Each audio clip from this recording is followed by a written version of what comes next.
It's greasy, that's what I said. I don't know why it did what it did. It just worn out. I guess. Well, we finally got to make one pass and made it maybe 50 yards into the field. And lost the drive shaft for... if we get the boat quarter, might be able to... Able to what? Get that section of that shaft tonight. You mean the cross? Or do you think we messed... As a unit. Oh, that's wishful thinking. Just the cross would be fantastic. It's knowing what size cross is the problem. I don't know how they measure these things out. Yeah, TSC has them. They do? Yeah. Or the Family Farm and Home. At least the one in Harrison was really good. They had a lot of stuff. I don't know about Hillsboro. That's going a completely opposite direction. Well, we got enough beans to test moisture. And, well, that would probably all be header loss. Vroom vroom in the old grain truck. Hello, Bame Farm fans. It's the next day, and well, I'll show you the drive shaft we found. We got a drive shaft for the combine head. I'm bringing the grain truck out, and I'm gonna pull in here. Dad's running combine. Hopefully he's doing okay. Let's see if I get stuck here. That's why they got big tractors. Probably need to pick a lower gear. I could put it in low axle too. Oh, come on. I want first gear. There we go. I could put it in low, but not yet. Pick a high and dry spot. See if we can't run over Nick.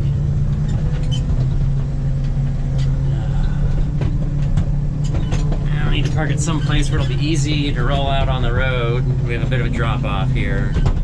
So we're making dust. It's going pretty good, I guess. I only had that slight hiccup last night, but that's why I wanted to go to the field last night, was to have that hiccup, and so we could either be waking up finding parts, or we ran to TSC to get stuff. I should have put it in low axle first. Hold on, we gotta do it rolling. Okay, hopefully that was enough to shift it.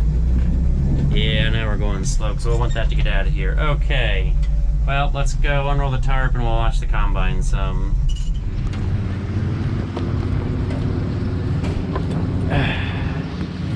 Okay, well, we are open and ready for business. Let's see what it looks like on the inside. Looks like a grain box. Ooh, I gotta put that bag in place. The joys of wooden sides. These extensions are warped. So, been plugging this hole with this bag. It works. It's not a permanent fix. See, there's some of this like paneling filling the gap farther up, but the paneling came out. But that's, it won't stop water, but it'll keep the beans in here. There's Dad over yonder. It's a cloud of dust, which is good. He's being chased by the wind in one direction. And oh, he's got a pile. He's gonna test out our extensions. That'll be fun. Yeah, augers out for a full grain tank. It's not spilling over, but I can see through the cab that he's just about got the window covered. Save all that high-priced gearbox I had to put at the bottom of the bubble up auger a couple years ago. No point in swearing it out because on beans, obviously it's slower to load. And being slower to load, it'll spend more time under load being piled up on top. I'll test Dad's eyesight, see if he gets close enough. Well, I wouldn't be able to unload on the go with much more than a 20-foot head.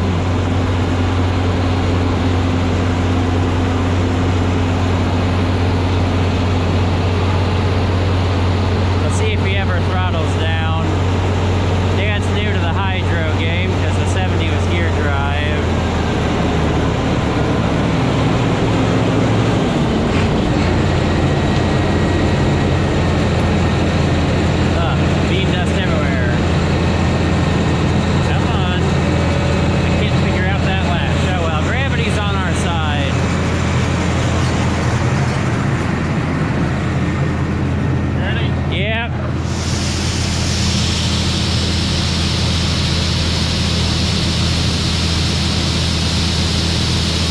some dust, there's some dust. It's bean harvest.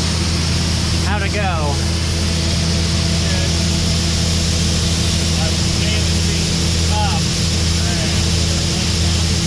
Yeah. Yeah. I don't know which way we're getting it going, but Yeah.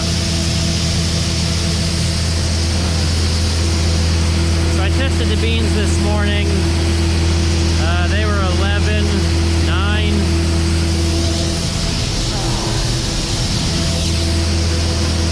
We can test again for entertainment. And it's still set on soybeans.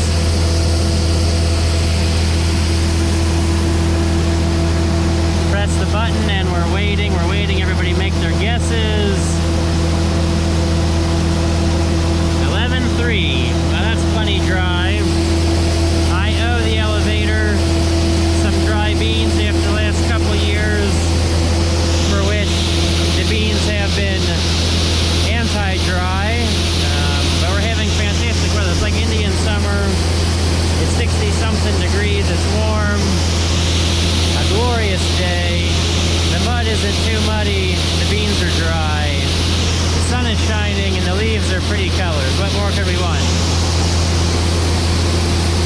I've even got Dad driving the combine. Maybe I'll have to ride along with him here, but I gotta do some stuff in the barnyard to have empty wagons. But we'll catch Dad here in about an hour my time, and probably just a few seconds for you guys folks watching. Does it seem to unload any faster? Or not? I tried to lift the gates a little higher. Okay. Well, I mean, you're running some engine RPM too.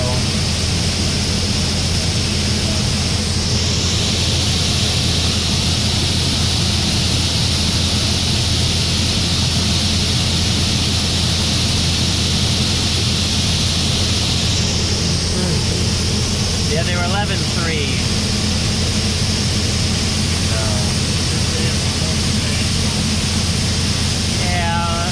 We'll be right at moisture. We owe them some dry beans after the last couple of years.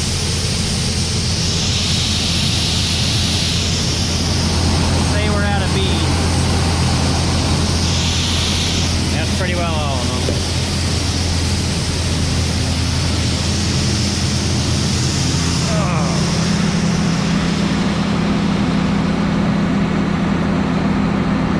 Not that I have much experience with this, but could you imagine the days of swinging the auger by hand? That's when it used to stay out.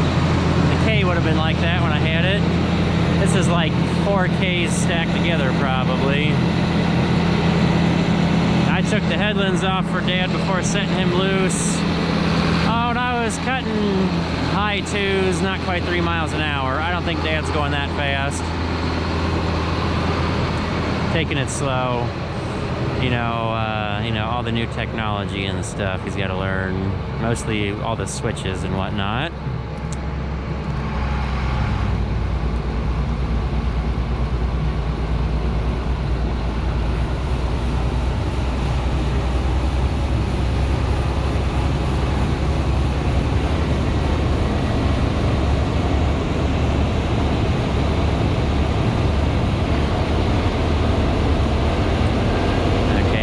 Multitask to set engine speed and be moving, I guess. He almost got to be an octopus. His one thumb isn't doing well, and this thumb's wired together in the joint. Well, we had to let the battery charge up there because I guess I didn't have it charged overnight. Dad managed to find a really green wad of grass earlier, and so we lost about an hour digging that out.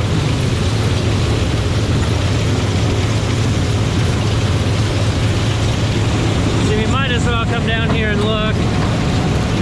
I really want to look at the sensitivity on this head, because sometimes it's bouncy. It's kind of bouncy where you want to have your girlfriend right in the cab with you, you know, just sitting there and making everything jiggle. So that's our new drive shaft down there. It's not factory, we got it from TSC. We got 6 flying PTO on both sides, so it's fairly easy, I guess, to match up. We couldn't find enough parts in one yoke. It's spread. I found the parts in the driveway, like one of the caps came out. Oh, that's good and dusty. That's the way beans should be. Woo! I found one of the caps fully intact in the driveway. All the needles still in it. I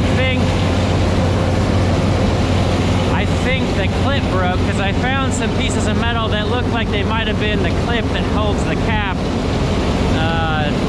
in the yoke. That's my story and I'm sticking to it. See, usually this thing doesn't bounce so bad when the ground is firm. We're doing pretty good. We're not, you know, obviously you can tell where our treads go, but we're not sinking in.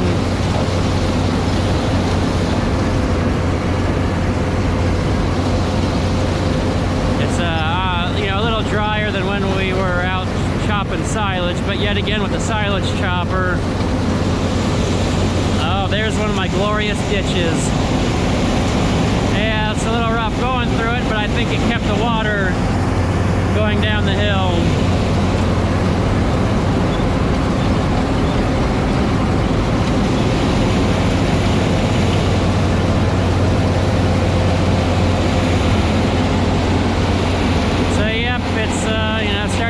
Dan's got the lights on. I guess he's adapting well. Figured out all the controls and the hydro lever and the switch for the up and down on the head. We had to fiddle some with the reel speed and the controller in the cab. Whoever made that for New Holland has some very thin wires connecting it up to the rest of the machine.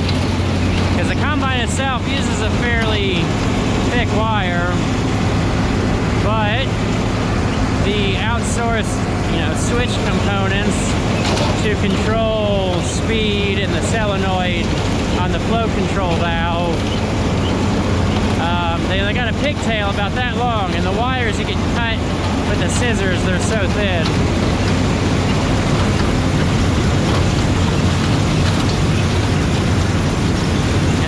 Drives me nuts. Sometimes I just turn off the header height when I'm in a real nice smooth area. I mean, this head just about shaves it off at the ground. You can see the greenery coming up. How you'd think we're one of those trendy farmers out there putting down cover crop seed. How well that grass is growing. That's rough stock bluegrass. That's not rye. Nope. It's a weed we didn't have to plant. It'll be dead early next season. By Memorial Day, it's dead, brown, and gone. It'll have made its seed head. It's a good way to, I guess, add organic material. So I guess we'll say I'm getting lucky there. I don't have to pay for weeds to grow over winter. Now, I saw a funny thread on Facebook today. And they were talking about the price of grain in, what, 1974, the cost of production, and how much money they made versus today, where the prices aren't much higher, and the percent increase. Now, I don't know what area of the country this character was in, but he said he was paying $15 rent. He had 35 acres of beans. He made 30 bushel. I think he said he got paid $8.80. Cost him 105. Fertilizer was $105 a ton. I don't know. He didn't say how much he put on per acre. And he bought a brand new truck at the end of the season for $3,800. So talk about inflation. And somebody commented that, yeah, with the inflation rates and, you know, scaling everything up from 74 until now, that would be like $28 beans or something, I think it was beans, what they were talking about. Like, that's just wild that everybody wants cheap food and nobody's willing to pay for it. And they say farmers control their price. That's why the co-ops were formed. But unfortunately, the co-ops are just corporate now. There's nothing co-op-y about them.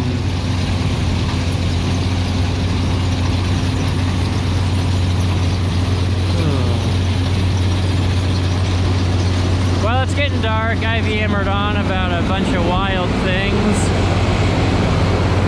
We'll probably keep going for a bit. I don't know. Dad is very easily deterred by the sun going down, especially in beans. Combine's got fairly good lights and we're still making dust. The beans were 11.3 when I tested them on that unload earlier. So we have some moisture to give up. And that way we're not being cheated being under 13. No point in having them too dry. You want to be right there at the limit because they don't pay you anymore from being extra dry. So we'll catch you guys later with more fun farming action.